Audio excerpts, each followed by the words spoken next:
Le Moyen-Âge est à la mode et j'en suis très heureux parce que je crois que cette époque a été absolument décisive. Je t'ai dit qu'elle soutenait sa thèse le 28 ? Une thèse sur quoi? Les chevaliers paysans l'ont mis au lac de Paladru. Au lac de Paladru! Passion médiéviste, l'histoire médiévale vue par ceux qui l'étudient.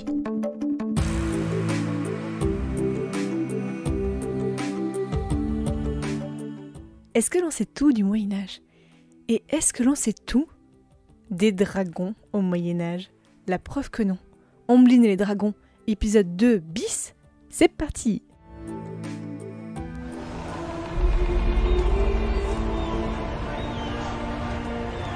En mai 2017, le deuxième épisode de Passion médiéviste sortait, et Ombline nous présentait son mémoire sur les dragons dans les bestiaires médiévaux du XIIe au XVe siècle. Entre-temps, Ombline a fini son mémoire. Donc je l'ai réinvitée car vous allez voir, elle a encore plein de choses à vous raconter sur ces magnifiques créatures. Déjà Ombline, comment ça va ? Ça va. La dernière fois qu'on t'a entendu, c'était dans le live anniversaire, donc qui est sorti en avril 2018. On a notamment fait un quiz sur dragon ou pas dragon, où on montrait aux autres invités des images de dragons, et ils devaient deviner si c'était ou pas des dragons. Et je me suis dit, quand même, pourquoi les dragons sont représentés de façon aussi différente ? Alors c'est une question extrêmement compliquée et je vais être tout à fait honnête, j'ai pas vraiment de réponse. C'est vrai que quand on regarde les dragons, comparés aux autres créatures fantastiques, la licorne, la manticore, l'hydre, toutes ces créatures fabuleuses qui n'ont pas de réalité biologique, leurs représentations sont très homogènes. Et le dragon, pas du tout. On a des dragons qui ressemblent à tout et n'importe quoi. Et du coup, pourquoi est-ce que les dragons, qui sont aussi des créatures imaginaires, sont-ils aussi différents ? Je pense qu'il y a un lien avec la peur que ressentent les gens, les terreurs personnelles qu'ils associent à la figure du dragon. Parce que c'est vrai que les artistes qui représentent les dragons, les auteurs qui les décrivent, ont fait à un moment donné ou à un autre appel à leur imagination pour représenter et décrire cette créature. Pour lui donner des ailes d'oiseau, une crinière de lion, ils se sont inspirés d'autres créatures. Mais je pense qu'il y a aussi un lien très étroit avec la peur que ressentent les gens, les frayeurs qui leur sont propres, qui leur sont personnelles, et le fait que le dragon représente finalement toute forme de mal, toute forme de malheur qui peut arriver, la maladie, la mort, la souffrance, et je pense que la représentation du dragon est finalement quelque chose de très personnel. Comme on l'a vu dans le live d'avril 2018, je pense que l'artiste qui a représenté le dragon sous la forme d'un immense rongeur, il avait peut-être une peur particulière des rats, et c'est ce qui l'a poussé à le représenter de cette manière.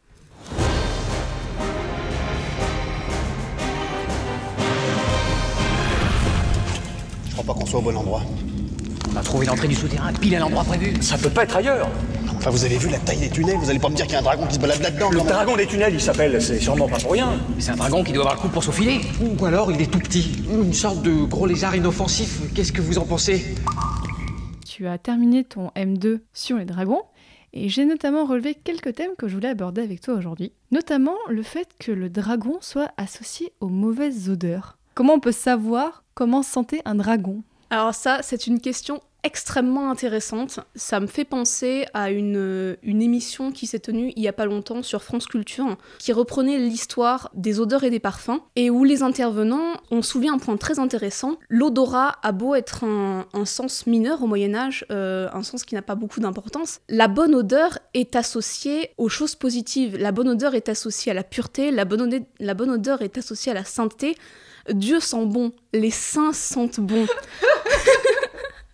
C'est un scoop, un passion médiéviste, Dieu sent bon. Et à l'inverse, qui sent mauvais ? Le diable. Mais oui. Et par extension, le dragon. Et c'est vrai que quand on lit les récits hagiographiques, quand on lit les chansons de geste, les romans de chevalerie, la première chose que le chevalier ou le saint parti en quête d'aventure et parti à la recherche du dragon remarque, c'est l'odeur épouvantable qui se dégage du dragon et de la caverne dans laquelle il réside. Les descriptions des auteurs sont à ce sujet unanimes. Le dragon sent extrêmement mauvais. Et ce d'autant plus que dans les mentalités médiévales, le dragon est très facilement associé aux épidémies, à la maladie, à la décomposition, et le dragon répand la mort autour de lui. Le dragon répand la maladie autour de lui. Comment on a associé dragon et maladie ? Alors, dans la mesure où le dragon est associé à toute forme de mal, il est logique qu'il soit également associé à la maladie. Après, ce lien étroit qu'il entretient avec l'épidémie et surtout la diffusion de l'épidémie est très intéressant parce qu'il permet d'ancrer les légendes du dragon dans la vie des hommes de l'époque. Il y a une légende que j'aime beaucoup à ce sujet, qui est un très bon exemple du lien étroit qui existe entre le dragon et l'épidémie. C'est la légende du seigneur Gilles de Chain, qui est un seigneur né dans le Tournaisis à la fin du XIe siècle. Et il se lie avec Baudouin de Hainaut et il part avec lui en croisade dans les États latins d'Orient pour résister à l'émir de Damas. Et dans les années 1130, il revient chez lui, dans le Hainaut, et il entreprend sur sa seigneurie des travaux de défrichement et d'assèchement des marais. Et tout de suite, il va y avoir une légende qui va se répandre, qui dit que Gilles de Chain a vaincu un dragon. Et légende qui est immortalisée par la suite sur le mausolée qui lui a été dédié dans l'église de l'abbaye de Saint-Ghislain dans le Hainaut. Et cette légende illustre parfaitement le lien entre dragon et épidémie, parce que pourquoi Gilles de Chain a vaincu le dragon ? Gilles de Chain a vaincu le dragon parce qu'il a vaincu l'épidémie. En asséchant les marais et du coup en réduisant drastiquement la population de moustiques qui pullulaient dans la région, et du coup une réduction tout aussi importante des maladies que les insectes transmettaient. Et dans l'esprit médiéval, dans les mentalités, tout de suite, la disparition de l'épidémie, c'est la disparition du dragon. Mais bien sûr. S'il n'y a plus de moustiques, s'il n'y a plus de maladies, c'est parce que le dragon est parti, c'est parce que Gilles de Chain a vaincu le dragon. J'ai aussi le dans ton mémoire que, par opposition à ce que tu viens de dire, le dragon est aussi associé à la médecine et aux médicaments. Effectivement, c'est un paradoxe extrêmement intéressant, et quand je me suis penchée brièvement sur les encyclopédies médiévales, j'ai tout de suite été frappée par le lien étroit qu'il y a entre le dragon et la médecine, et le dragon et le remède. Le corps du dragon est utilisé en médecine pour des tas de raisons différentes. Son venin est utilisé pour protéger d'autres animaux venimeux. Sa graisse est utilisée avec du miel pour soigner la cataracte. Sa langue et ses yeux sont supposés chasser les cauchemars. Sa tête coupée permet de protéger une maison ou un endroit particulier. C'est pratique, ça. Très pratique, oui. Et surtout, le plus intéressant de tous, le dragon est supposé avoir à l'intérieur de son crâne des pierres que les encyclopédistes appellent les pierres draconites, qui alors là sont supposées guérir tout et n'importe quoi. Elle permet, comme le venin du dragon, de repousser les animaux venimeux, elle permet de guérir les morsures, elle permet de chasser la peste, de stopper les saignements, elles ont des vertus aphrodisiaques très puissantes, et les alchimistes médiévaux s'en servent même supposément pour accomplir un rituel de résurrection qui rappelle l'histoire du phénix et qui leur permet de renaître de leurs cendres. Donc vraiment une pierre extraordinaire, une pierre qui peut guérir tout et n'importe quoi. Et les encyclopédistes médiévaux de lister tous les usages, tous les remèdes que l'on peut confectionner à partir de certaines parties du corps du dragon. Vincent de Beauvais, Barthélemy Langlais, Albert le Grand, ils citent tous une quantité de remèdes que l'on peut fabriquer à partir de la langue, du venin du dragon, des pierres qui sont supposées être dans son crâne. Donc cette relation très étroite entre dragon et médecine, dragon et remède, met en lumière le système d'inversion qui se produit à la mort du dragon. C'est-à-dire que, de son vivant, le dragon est une créature épouvantable, qui tue hommes et bêtes, qui répand la mort, la maladie, qui peut empoisonner de son seul souffle, ou du seul toucher de sa langue, et à partir du moment où il est mort, il devient une source de bienfaits inépuisable. Sur Twitter, j'ai reçu une question de Nicole Loutan qui demande comment s'est fait le passage des dragons positifs aux dragons ennemis. Il faut rappeler qu'effectivement, avant le Moyen-Âge, Antiquité, il y avait des dragons qui étaient perçus de façon positive. Oui, tout à fait. Dans l'Antiquité, et même dans les légendes et les mythes des premières civilisations, il y a des dragons positifs, des dragons qui ne sont pas forcément associés au mal, à la destruction, à la mort, et qui peuvent avoir des actions bénéfiques, qui peuvent servir de protecteurs, de symboles de force, de sagesse, de prudence. Et en fait, le grand changement qui se produit à la fin de l'Antiquité et au début du Moyen-Âge, c'est l'établissement de la religion chrétienne en Occident. Et la christianisation progressive de l'Occident médiéval. Parce que ce qui change le regard que les hommes portent sur le dragon, ce sont les textes bibliques. On y revient toujours, en fait. Exactement. Au Moyen-Âge, l'image du dragon ne peut pas se départir de la description du dragon de l'Apocalypse. L'Apocalypse de Jean, c'est le texte fondateur de l'image du dragon au Moyen-Âge. À partir de ce moment-là, le dragon est, dans l'immense majorité des cas, un être maléfique.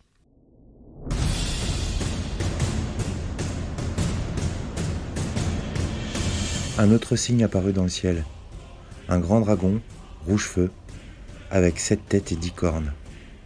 Et sur chacune des têtes un diadème. Sa queue, entraînant le tiers des étoiles du ciel, les précipita sur la terre. Le dragon vient se poster devant la femme qui allait enfanter afin de dévorer l'enfant dès sa naissance. Or, elle mit au monde un fils, un enfant mâle, celui qui sera le berger de toutes les nations, les conduisant avec un sceptre de fer. L'enfant fut enlevé jusqu'auprès de Dieu et de son trône. Et la femme s'enfuit au désert, où Dieu lui a préparé une place pour qu'elle y soit nourrie pendant 1260 jours. Il y eut alors un combat dans le ciel. Michel avec ses anges dut combattre le dragon. Le dragon, lui aussi, combattait avec des anges. Mais il ne fut pas le plus fort. Pour eux, désormais nulle place dans le ciel. Oui, il fut rejeté le grand dragon, le serpent des origines, celui qu'on nomme Diable et Satan, le séducteur du monde entier. Il fut jeté sur la terre, et ses anges furent jetés avec lui.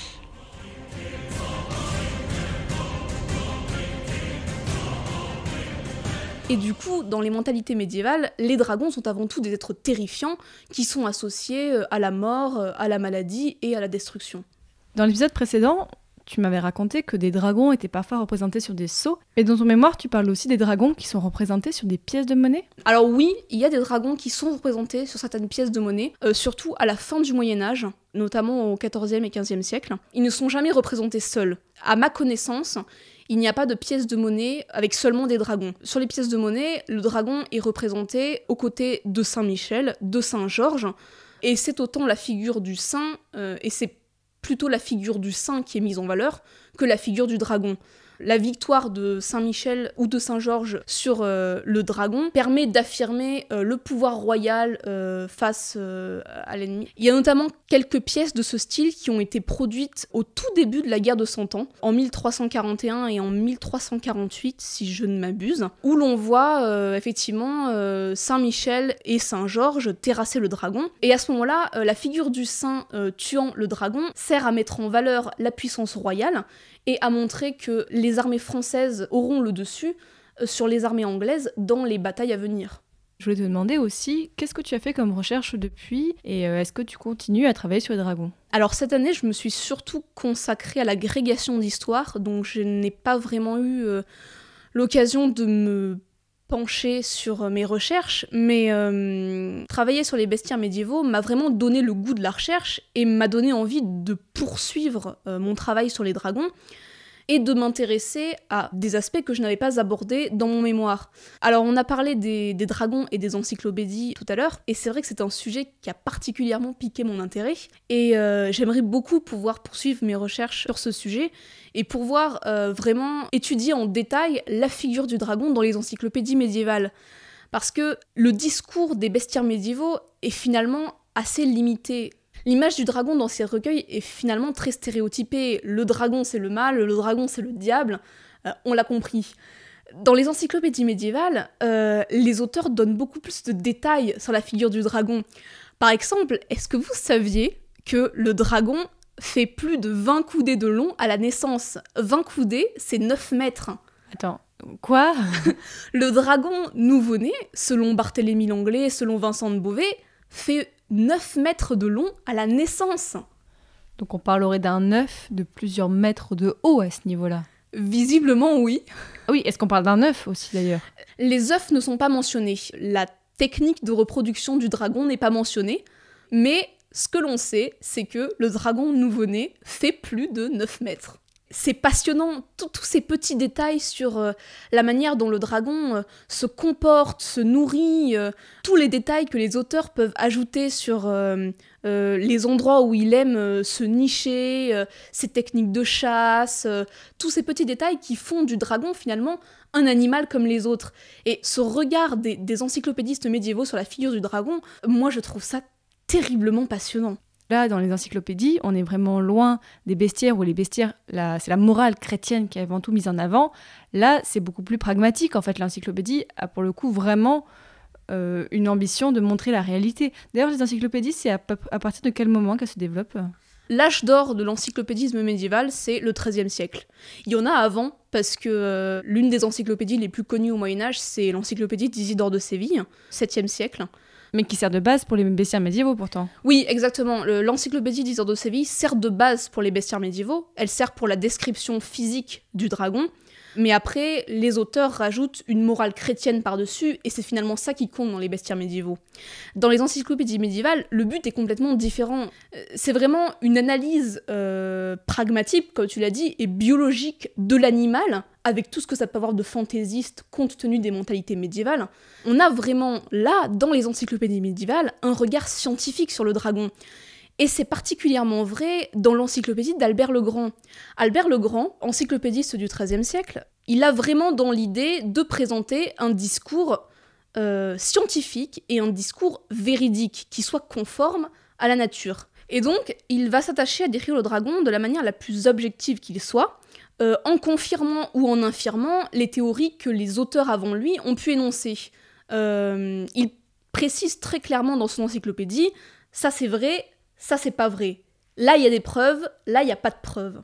À travers ce discours très objectif, très scientifique, le dragon apparaît véritablement comme un animal. Sous la plume d'Albert le Grand, ce n'est pas un monstre, c'est un animal comme les autres.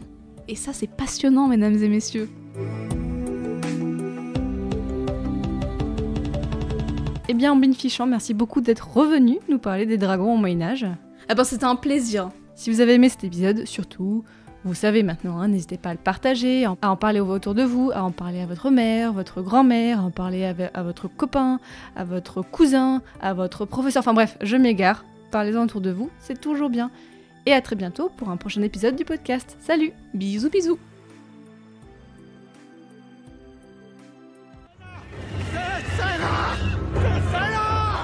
Dracarys. Et si vous avez bien aimé cet épisode de Bis, faites-le moi savoir sur les réseaux sociaux et par mail aussi.